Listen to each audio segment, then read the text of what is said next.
The Persian village buzzes with life, a vibrant tapestry of sights and sounds under the scorching Sunday. Amidst the throng, young Hadassah, blessed with striking beauty, assists her cousin Mordecai.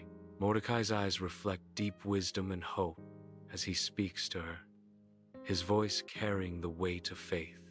God has a plan for you, Esther, even if we don't see it yet, he says, his words a gentle promise in a world of uncertainty. In the warm candlelight of a modest room, Mordecai and Esther share a quiet meal, their faces softened by the gentle glow. Mordecai gestures with a loving hand, his eyes reflecting years of wisdom and affection. Our people have faced trials, Esther, but our faith has always been our guiding light, Mordecai says, his voice resonating with conviction. Esther listens intently, her gaze unwavering as she seeks to absorb every word. Tell me more, Mordecai. I want to know everything. We are descendants of Abraham, chosen by God to uphold his covenant, Mordecai continues, his words painting a vivid picture of their shared heritage. Inside the grand royal palace, a lavish banquet unfolds, the long table laden with delicacies and overflowing wine. King Xerxes presides over the celebration, his booming laughter echoing among the cheering guests. A shadow falls over the revelry as the narration reveals. Queen Vashti refuses to display herself before the guests. Xerxes, consumed by rage, makes a fateful decree, as the narration declares. Xerxes, enraged, deposes her. Inside the majestic royal palace, the air vibrates with purpose as royal officials march through the expansive halls. Their determined voices echo against the cold marble walls, each footstep resonating with the weight of their mission. Tasked with scouring the breadth of the empire, their eyes reflect the gravity of their charge. They seek only the most beautiful young women, destined to be presented as potential queens before the king. In a humble Persian village, Esther's bright, intelligent eyes betray a mix of fear and resignation as royal guards escort her away from her home. Dust swirls around her feet, each grain a silent witness to her departure from the familiar. She glances back at the village, a poignant farewell etched on her face. Mordecai's voice echoes in her mind, a solemn promise. Remember, Esther, you must conceal your Jewish identity. It is for your own safety. Esther steps into the royal palace's women's quarters, immediately enveloped by a vibrant scene of colorful silks and hushed whispers. She is introduced to a gathering of young women, each vying for favor and attention amidst the opulent surroundings. Despite the grandeur, Esther maintains a quiet grace and humility, a stark contrast to the others adorned in jewels and elaborate hairstyles. Her genuine nature shines, swiftly gaining her favor among the palace staff, while the other women observe her with mixed curiosity and disdain. In the opulent women's quarters of the royal palace, candlelight dances softly across Esther's serene face. Kneeling in prayer, Esther's closed eyes reflect a blend of hope and trepidation. The silk drapes and ornate furniture highlight the stark contrast between her surroundings and her humble posture. Guide me, she silently pleads, her lips moving in fervent prayer. Her voice a mere whisper in the vast chamber, she continues. Give me strength. The flickering candlelight emphasizes the gravity of her whispered plea for guidance and strength. In the majestic throne room of the royal palace, Esther stands, her presence immediately commanding attention. King Xerxes, seated on his elaborate throne, is captivated by Esther's radiant beauty. A palpable silence fills the vast hall as Xerxes gazes upon Esther, her gentle kindness shining through. The air is thick with unspoken admiration, the weight of royal expectation hanging heavy. Esther's poise and grace challenge the opulence around her, a beacon of serenity in the heart of power. In the grand throne room of the royal palace, King Xerxes extends his hand, bestowing a sign of royal favor. Esther, radiant in her simple gown, bravely steps forward, her presence commanding attention. A profound hush descends upon the assembled court, every eye fixed on the unfolding ceremony. The royal crown is gently placed upon Esther's head, transforming her into the new queen. Cheers erupt, echoing through the vast hall as banners unfurl and trumpets blare, celebrating the momentous occasion.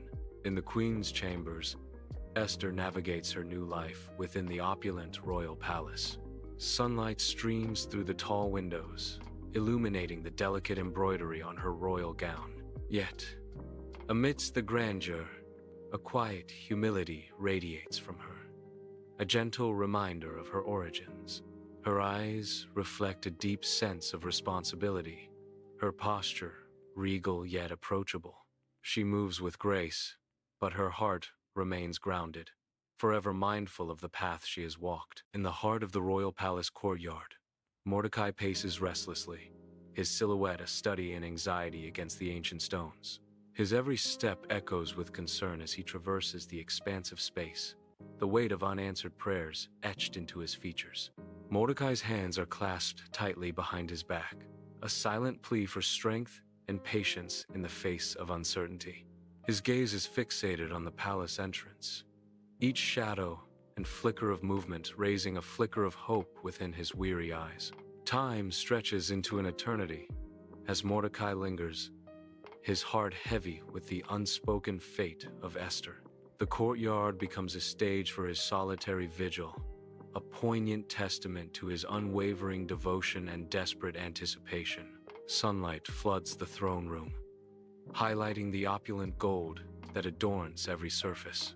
Haman stands resplendent in rich robes, a figure of power beside King Xerxes. King Xerxes gestures expansively, his command echoing through the hall. "By my decree, all within the kingdom shall bow before Haman," Xerxes proclaims, sealing Haman's ascendance. In the grand courtyard of the royal palace, Mordecai stands defiant, an unyielding figure amidst opulence. His gaze is a fixed point, unwavering and resolute, challenging the very air around him. He refuses to bow, his spine straight, a stark contrast to the bowing courtiers surrounding him. An invisible shield of faith seems to radiate from him, a palpable aura of conviction. The silence amplifies his defiance, turning the courtyard into a stage for his singular act of courage. On the bustling streets of Susa, Haman's face flushes a dangerous shade of purple. Mordecai's continued defiance fuels the fire of his wrath. Haman's fists clench, knuckles stark white against his dark skin, a clear sign of his barely restrained fury. The tension is palpable as Haman struggles to maintain control. A vein throbs visibly in Haman's temple, betraying the intense rage building within him, threatening to erupt. In his opulent chamber, Haman paces restlessly, his face flickering in the dim light, a storm brewing within. Shadows dance on the walls, reflecting the dark machinations of his mind. His eyes burn with resentment, fueled by the sting of Mordecai's defiance. The desire for revenge consumes him, a venomous tide rising against Mordecai and all the Jewish people. Haman clenches his fist, a physical manifestation of the hatred that grips his heart, plotting his next insidious move. In the resplendent throne room, Haman's serpentine smile belies the deadly decree he presents to King Xerxes. Subtly guiding the king's hand, Haman ensures the royal seal is affixed, sealing the fate of a people.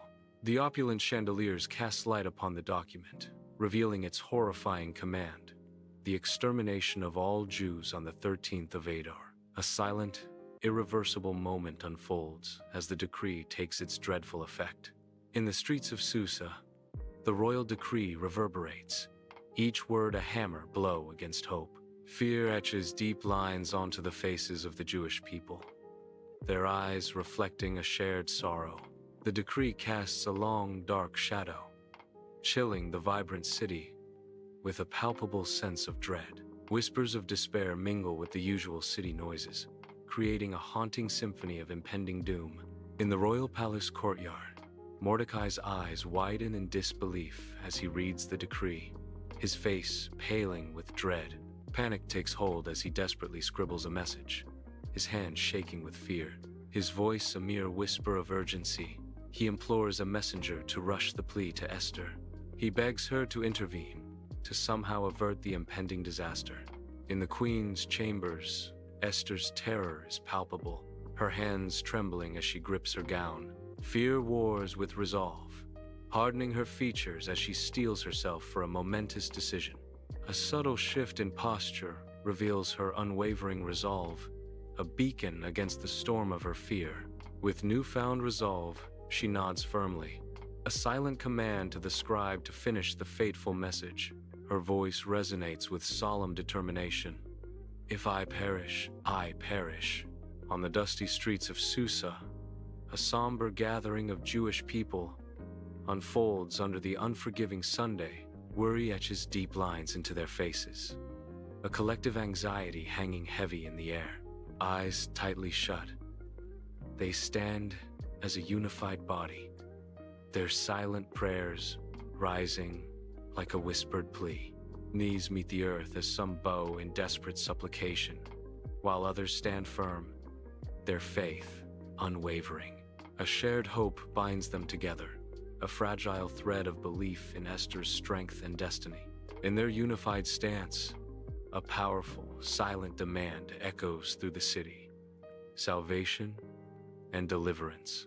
In the grand throne room of the royal palace, Esther advances toward King Xerxes, each step a bold echo that defies protocol. The air vibrates with unspoken tension as she risks everything with each measured pace. King Xerxes, seated high upon his throne, watches her approach, his expression unreadable and imposing. A breathless silence fills the vast hall, until the king extends his golden scepter, a gesture of mercy in the face of defiance. The grand banquet hall dazzles under the warm glow of countless candles, a spectacle of royal opulence. Esther, radiant in her regal attire, surveys the hall with a composed grace that belies hidden depths. King Xerxes reclines on his throne, his expression one of satisfied indulgence as he observes the lavish festivities. Nearby, Haman stands with an air of self-importance, his smug demeanor hinting at concealed ambitions. Tables overflow with a decadent array of food and drink, a testament to the kingdom's boundless wealth. Esther's voice rings out, extending a gracious invitation. Your Majesty, esteemed Haman, I am delighted you both could attend. I would be further honored if you would join me for another banquet tomorrow. The royal palace banquet hall glows, a sea of gold and jewels reflecting in the polished surfaces. Esther stands, her radiance a mask for the steel in her eyes, before the king and the looming figure of Haman. The air crackles with unspoken tension, the fate of a kingdom hanging in the balance. Her voice rings out, clear and unwavering. I am a Jew. A gasp sweeps through the hall as the truth is revealed, the glittering facade beginning to crumble. Esther's gaze hardens as she levels the accusation. Haman has plotted to destroy my people. Under the cloak of night in the royal palace garden, King Xerxes erupts from the banquet hall, his face a mask of unrestrained fury. Haman, in a moment of utter desperation, collapses to his knees on the cool stone, his regal composure shattered. He reaches out, his trembling hands grasping towards Esther, a silent plea etched on his face. His eyes, wide with terror, reflect the flickering torchlight, capturing the stark reality of his impending doom. The air hangs thick with unspoken dread as Haman begs for his life, his fate hanging precariously in the balance. Esther remains an unreadable figure, the decision of life or death resting solely on her shoulders. Torches flicker, casting dancing shadows across the opulent banquet hall as King Xerxes storms in, his face a thunderous mask of fury. With a trembling finger, he condemns Haman. Hang Haman on the gallows he prepared for Mordecai. Haman is seized, his protest swallowed by the hall as Mordecai is draped in royal robes, a symbol of newfound favor. Joyous music erupts as the Jewish community celebrates, tables laden with food and drink, marking the beginning of Purim,